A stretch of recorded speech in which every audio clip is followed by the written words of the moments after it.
But first, the BJP today has broken new ground in the northeast. Its nominee N. Biren Singh was sworn in as the Chief Minister of Manipur, the first BJP Chief Minister of the state. With this, the BJP now has bagged 4 out of the 5 states that went to the polls in last week's assembly elections. While the party registered historic landmark wins in UP and Uttarakhand, it snatched Goa and Manipur literally from under the Congress's nose.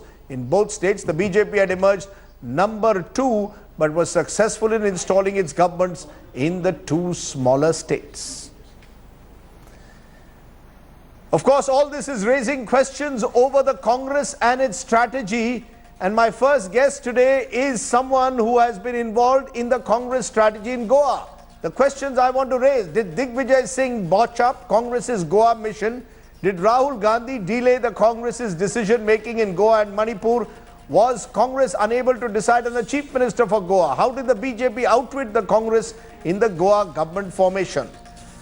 Let's go straight across to my first guest. Digvijay Singh, General Secretary of the Congress, is now joining me. Appreciate your joining us, Mr. Digvijay Singh. My first question to you: how do you react, sir, to the belief that Nitin Gadkari and Manohar Parrikar squarely outfoxed you in Goa? They were swifter and more hungry for power than you. Rajdeep, if I had 1/4 of the money which Mr. Nitin Gadkari and Mr. Parrikar have, I would have clenched the deal.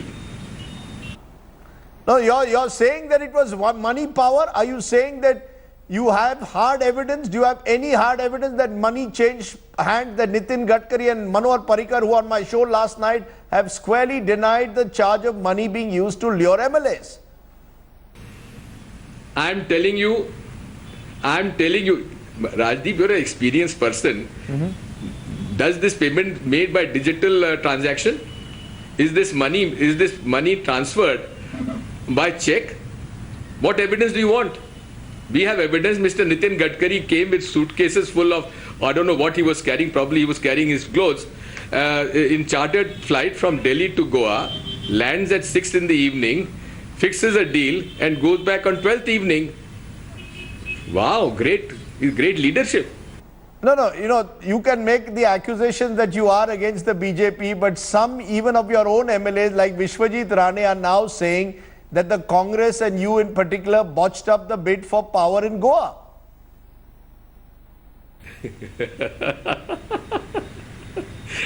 Now as far as Vishwajit Rane is concerned, please ask him what was he doing with Mr. Manohar Parrikar on the 12th when we were selecting our leader. What was he doing in a hotel having a coffee with Mr. Manohar Parrikar? Will you please ask him? Sir, I'll ask him that, but I'll ask you, why is it that all the small parties, independents, and even some of your congressmen like Vishwajit Rane are considering or preferring the BJP today to the Congress? Something surely is pushing them towards the BJP rather than being with the Congress. Because they want pad or paisa. But at the same time, let me tell you, I scolded, he's like my nephew, Vishwajit Rane. I scolded him. And then on 13th afternoon, we again sat down and sorted the issue out, and the Congress MLAs are all together. All 17 are together. Now, Mr. Manohar Parrikar is saying that Congress MLAs are approaching. I defy Mr. Manohar Parrikar. Give me the names or give me the copies of the SMSs that he has received. I will give you the number of times which BJP General Secretary has called up each one of the Congress MLAs, and I'll give you a record of that. No, sir, but my question is it not true that the smaller parties, be it in Manipur, be it in Goa, are seeing a better future in aligning with the BJP than the Congress, which is being seen by a sinking ship by many? No, one second. Yes, future to make money. Yes, there is a greater future to make money in BJP than Congress. You are being very cynical, Mr. Digvijay Singh. How can you and the Congress today take the moral high ground? In the past, Congress has also indulged in what is defined as the Rajniti of Sam, Dam, Dand, Bhed in states like Goa. Now the BJP is beating you at your own game. Let me tell you again, Rajdeep, that don't be so naive that you don't know Goa and Goa politicians. Okay? You also know what has been the history of Goa politics and politicians in Goa. So I need not talk to you on that and need not convince you because you know more about Goa than me because you are a Goan. Let me tell you one thing. Tell me one state where so many times each leader has gone to Congress, BJP, MGP and other regional parties and come back. Here, politics is quite different. It is not a politics of ideology.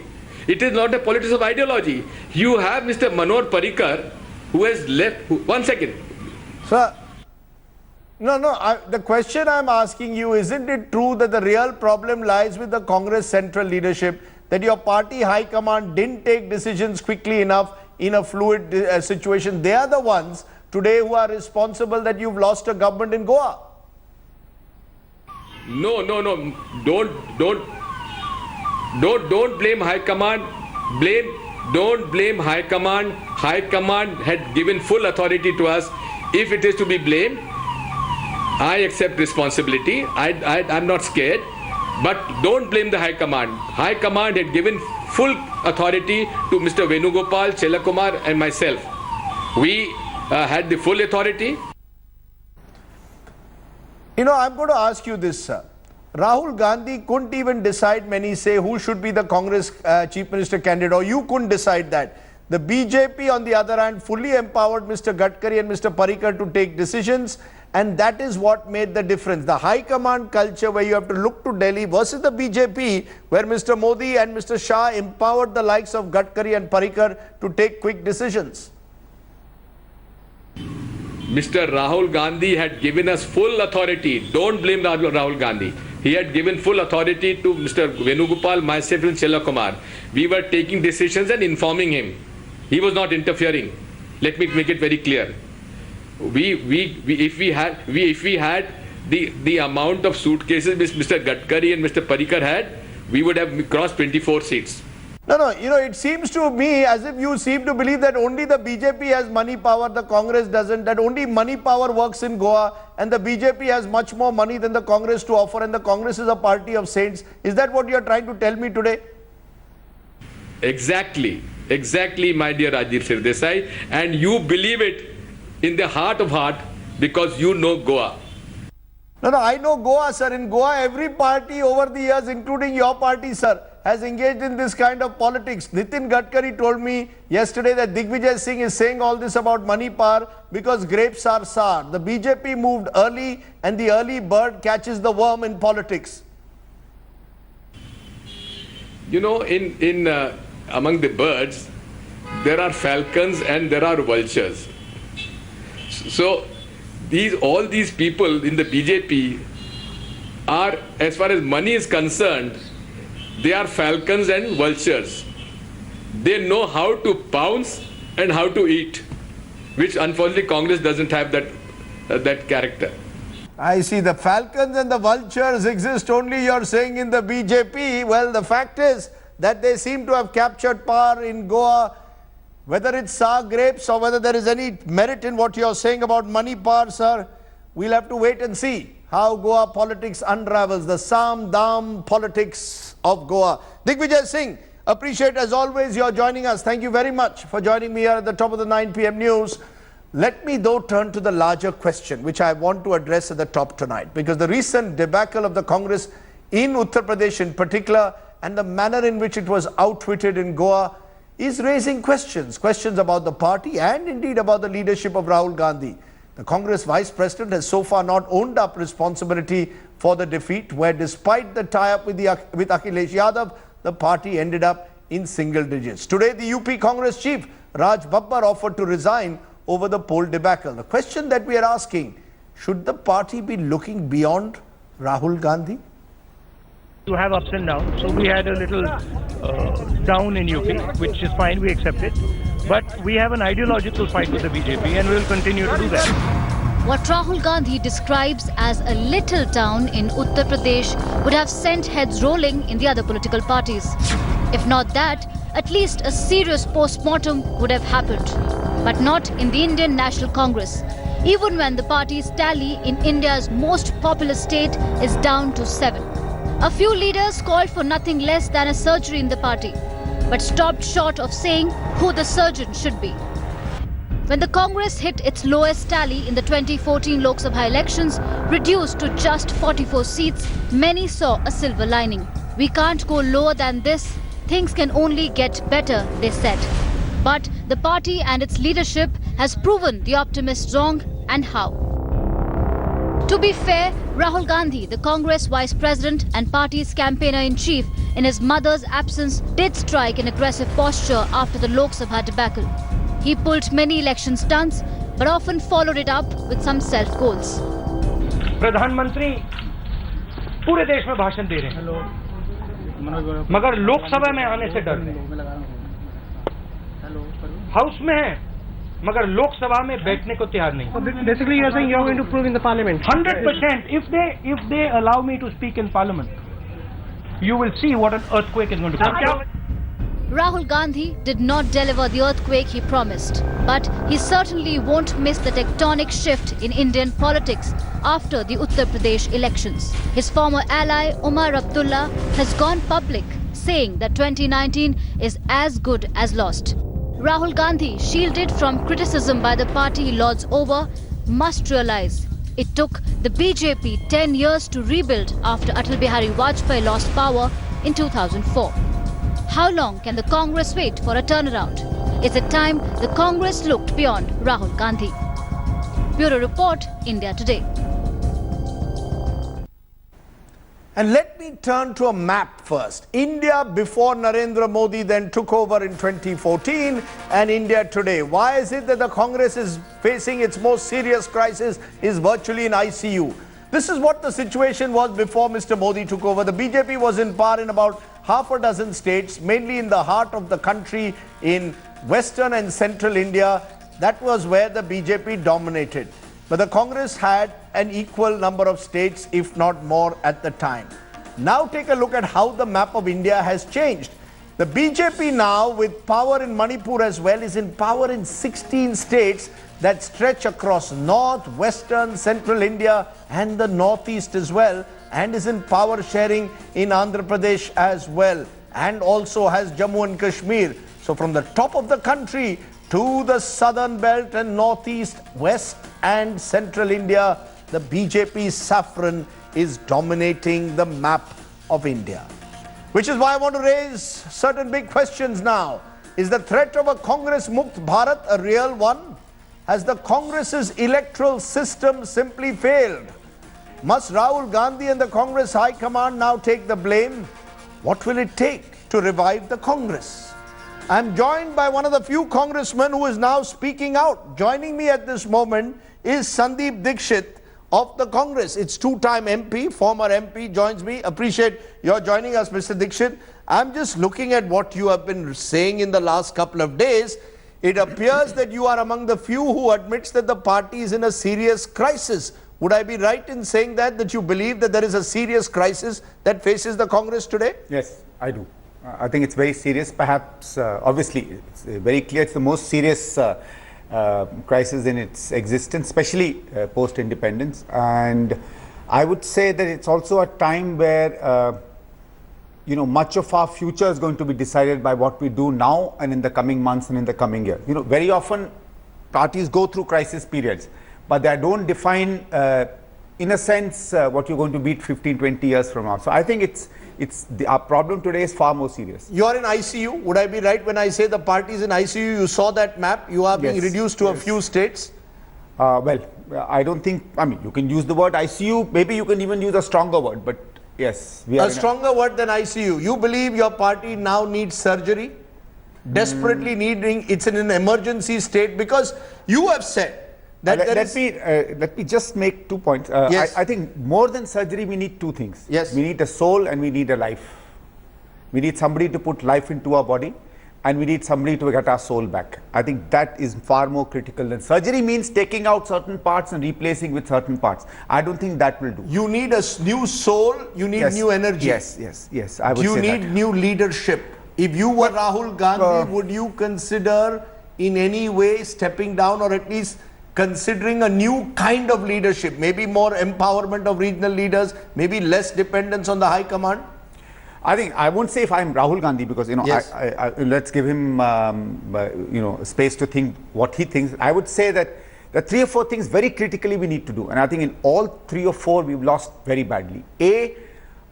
I look at the Congress as an extremely confused party with regard to what is the picture it's giving. You see, when you talk to somebody about either Narendra Modi or the BJP, right, depending on how they look at it, there are 4 or 5 broad things in which they will define that party. I think people find it very difficult to tell what the Congress is all about, and therefore our leadership and our workers have a very big problem. Secondly, we've stopped becoming a party that includes people in our leadership, and I think that's why I've been saying for a long time that we've had this crisis. It's become like a club, and a large number of zamidaris that happen, and because it's become a patronage-based party, I think there are serious problems. The other thing is we are just not interacting and empowering our workers. You see, workers are not somebody who shouts slogans for you. They are the people who take your party and its messaging down to your gully and mohalla.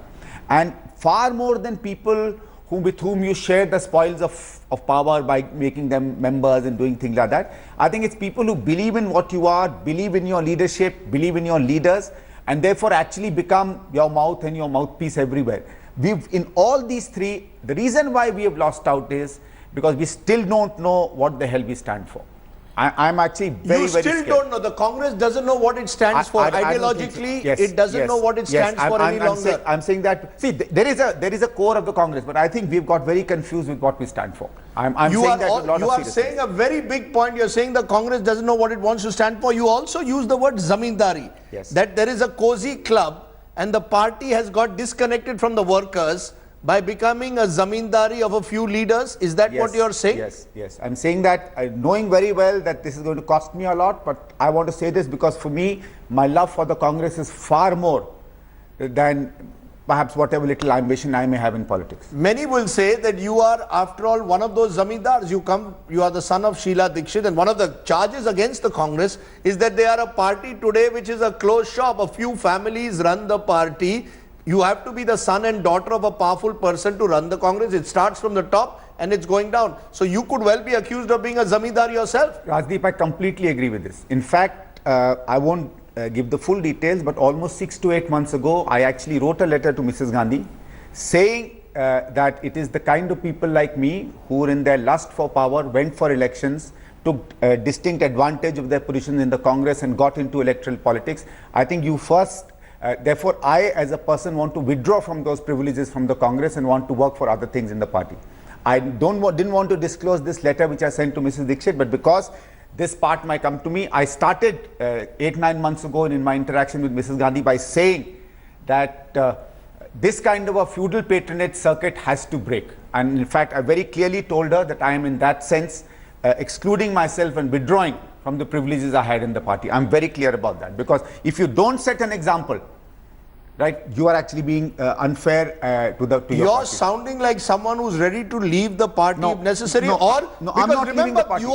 you are a party where today, when you have used the word zamindari, there will be people watching there who will say this is a flag of rebellion. No, I'm not leaving the party. I will never leave the party. I will fight for the party and its ideology as much and as long as my capacity gives me.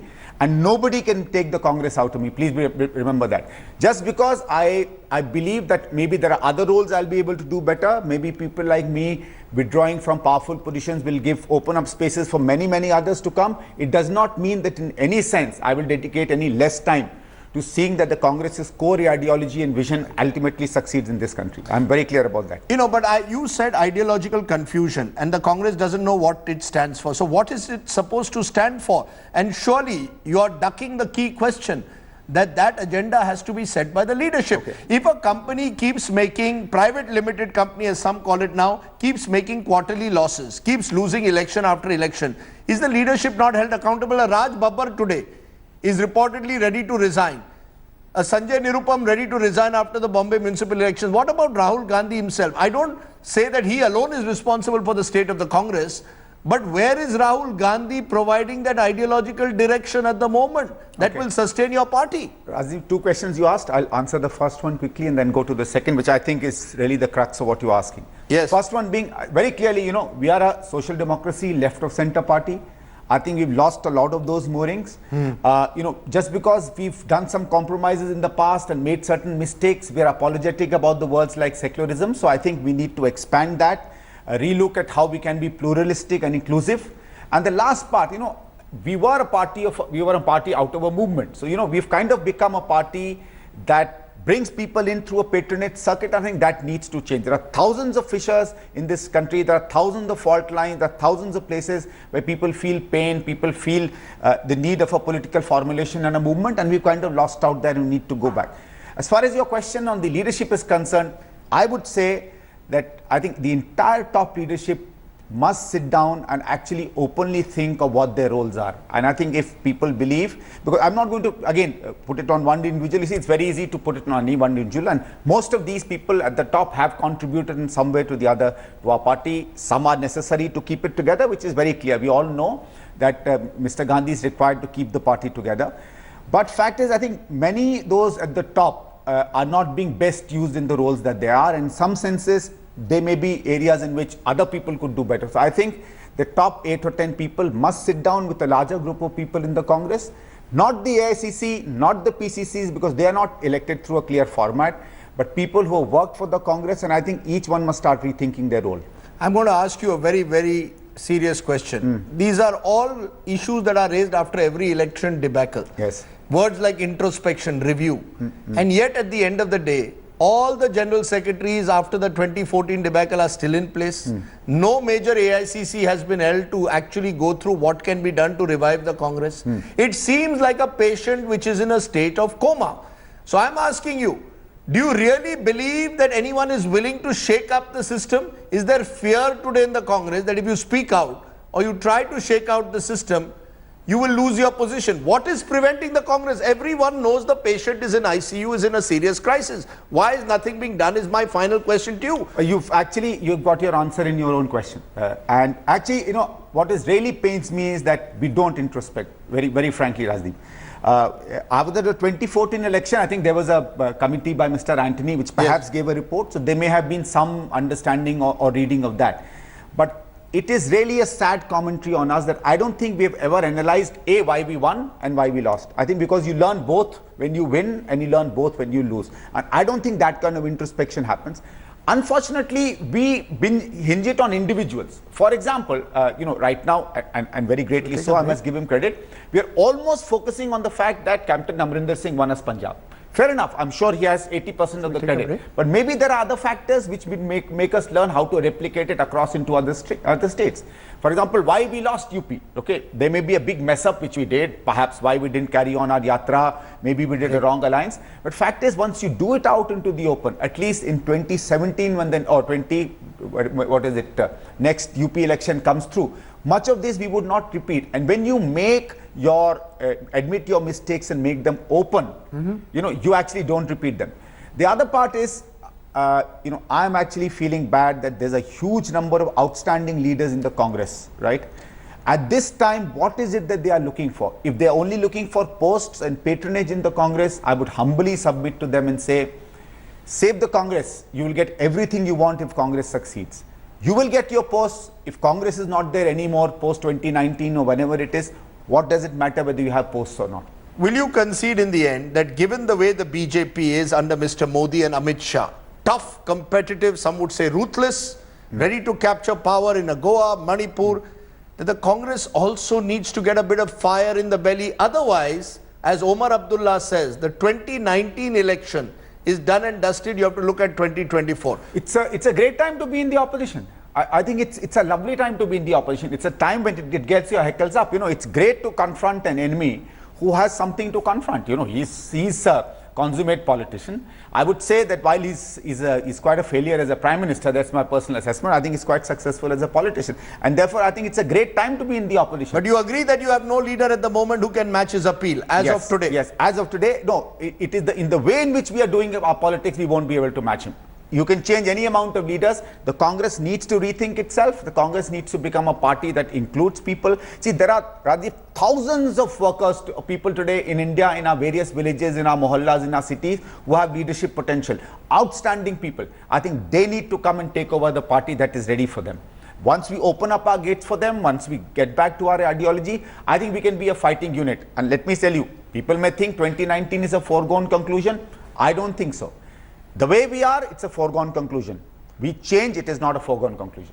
So if the Congress remains the way it is today, the Congress is heading for disaster. Unless it changes, it will find it very difficult to take on a Narendra Modi. It needs a new soul, a new life, a new energy, and it needs to break the zamindari system, is what Sandeep Dixit is saying today. This is perhaps the hardest hitting interview that any congressman has given since the party's debacle in Uttar Pradesh. Sandeep Dixit there speaking out. I appreciate your joining us. We will see whether there is a disciplinary action now taken against you, or whether in the spirit of democracy what you say is listened to by the Congress party.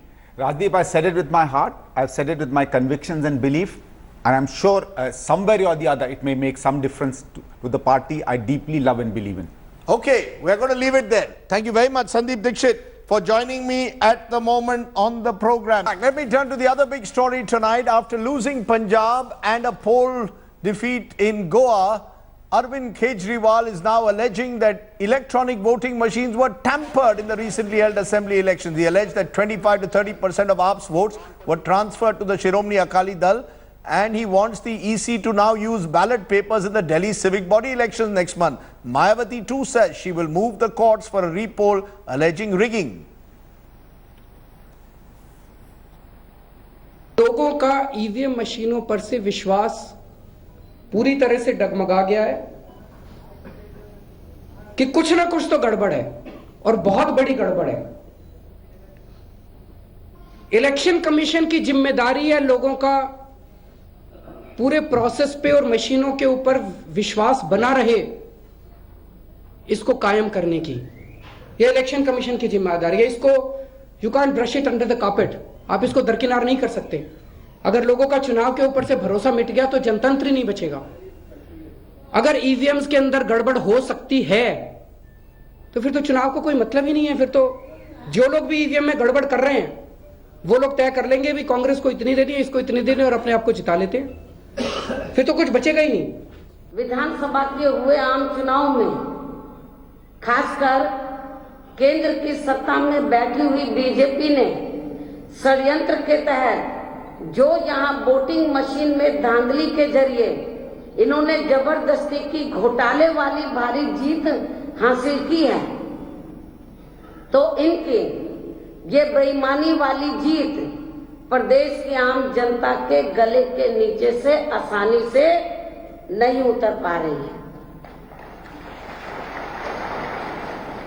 Let me raise the big questions. Can voting machines in this country be rigged?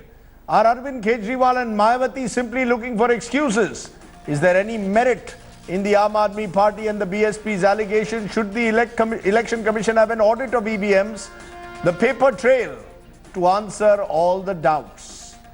GVL Narasimha Rao, BJP and author of a book, Democracy at Risk, Can We Trust Our Electronic Voting Machines? S.Y. Qureshi, former Chief Election Commissioner of India, and Yogendra Yadav, National President Swaraj India, joining me. I want to come to you, Dr. Qureshi, first. Do you believe that there should be an audit of these electronic voting machines, or are Arvind Kejriwal and Mayawati barking up the wrong tree?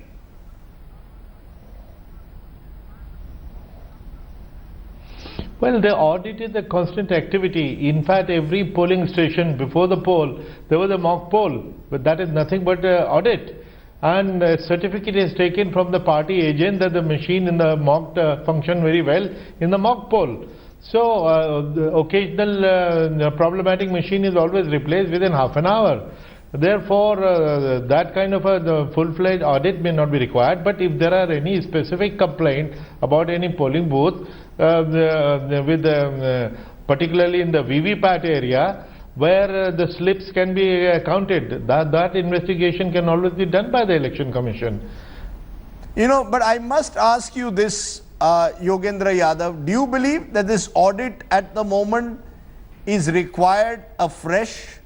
Does there need to be more transparency from the Election Commission? Could there be anything in these arguments that are being made by Mayawati or Arvind Kejriwal? Mr. Kejriwal didn't make it when the Aam Aadmi Party swept Delhi in 2015. He's making it now when he's lost. Mayawati didn't make it in 2007 when she lost. She's making it today. Is it about politics, or is there something more than meets the eye here?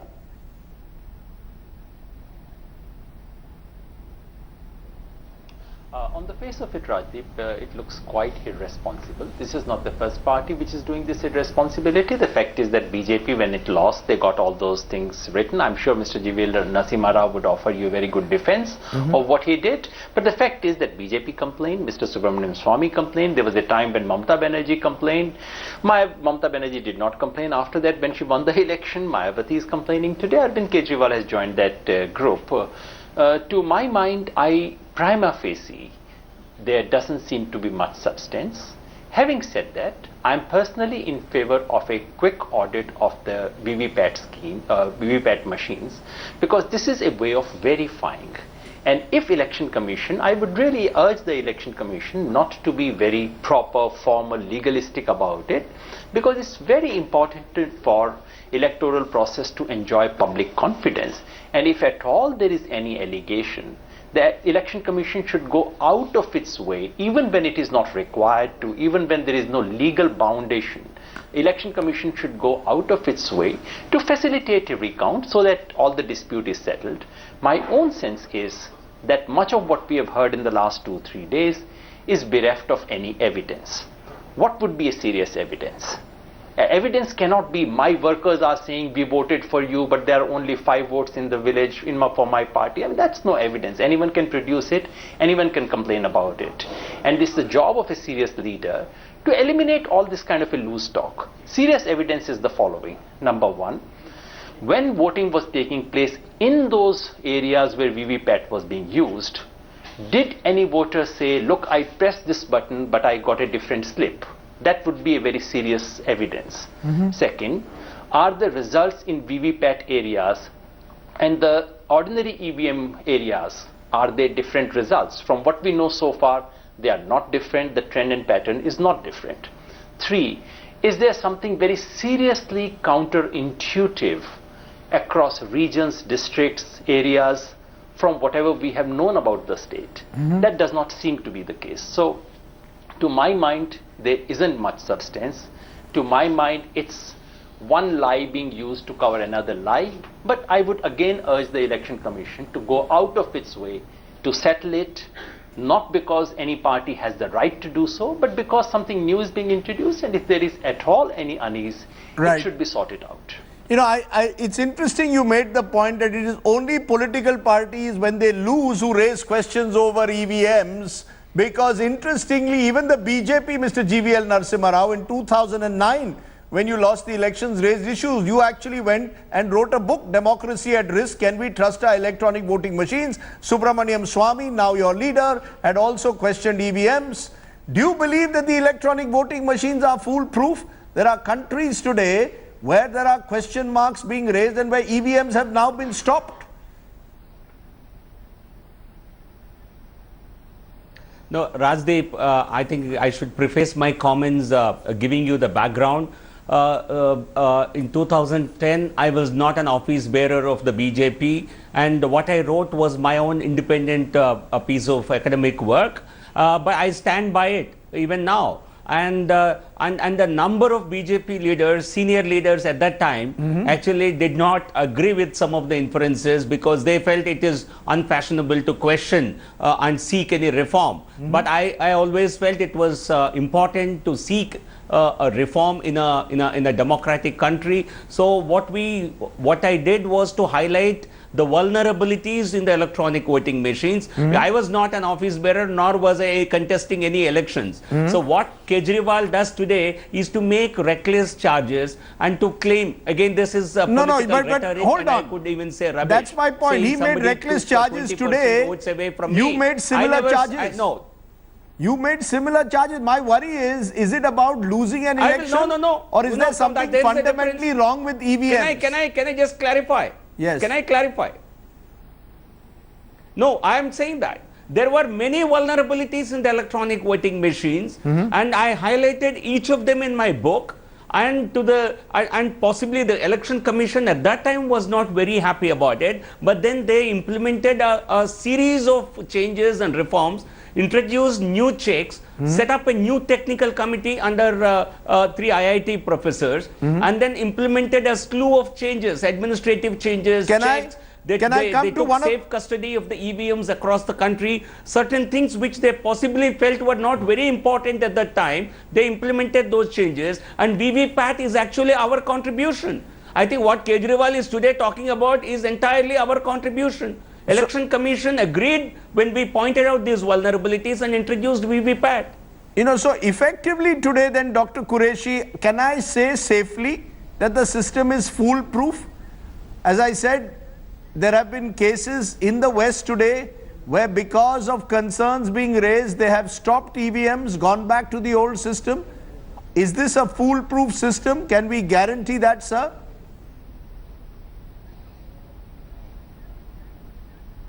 Yes, indeed we can. Our system is very foolproof, particularly after the introduction of VVPAT. But VVPAT for our viewers is voter verified. Just a minute, sir. EVM is not one single machine. Sir, VVPAT just for our voters is the voter verified paper audit trail, which means the moment you exercise your vote, you get a printout in the ballot box. If there is any discrepancy or mischief, that can be counted. But go ahead, sir.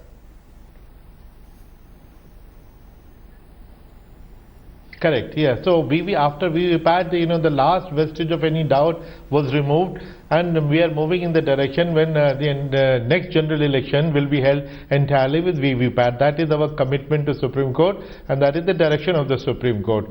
And since it takes some time to manufacture those machines, Election Commission had committed that they will introduce it in phases. 20,000 machines were put into operation immediately, and after that 20,000, 30,000 machines have been used in every election in the last 3 years. They have worked very well. And in this case also, I think that is the benefit we should take out of it. If some specific complaints have been made by Aam Aadmi Party about those 25 affidavits from a single village, if I'm in position of authority, I would like to investigate that machine. You think there should be an investigation? That box, whether 25 slips come out of it also. These might be false claims. Yes, that's a very appropriate investigation. That is the whole purpose of VVPAT, to cross-check in case of doubt. That is why the VVPAT was introduced. But Rajiv, I would like to mention there's so much of reference to many countries where it failed. Now, EVM is not one single machine which is used everywhere. It can be hundreds of types. The machines which failed in Europe deserve to fail because they were on a defective philosophy. Ours is a different technology, different technique, a standalone machine altogether. Second, I feel very offended by a constant reference to German Supreme Court. Now, nobody has read the judgment. German Supreme Court did not say the technology is bad. They went on a technical legal point that the Constitution of Germany says that there should be transparency of the electoral process, and when you push a button where it is going, it is not transparent. That was the reason. In India, we follow Indian Supreme Court, and our Supreme Court 25 years before German Supreme Court had said exactly the same thing in 1982. They said, look, there is no mention of a machine in your law. Please introduce it in the law, introduce the machine. So this debate is mostly ill-founded. And finally, please allow me one more last sentence on this. I have heard many times that even America doesn't use EVM. Why do you use? I would like to mention that America took 144 years to give equal voting rights to women. We gave it on day one. Now who is superior? We gave a woman prime minister in 19 years. They have failed after 240 years. So who has to learn from whom? So that reference that if they do it only, then we should do it, that's very wrong. Okay, and we haven't had a Florida-like situation which America had to face about 15 years ago. Okay, let's leave it there. Politicians, there seems to be no evidence yet of any widespread rigging at all. And if you have evidence, please come up with hard evidence. Don't make reckless charges is the clear message. Thanks very much to my guests.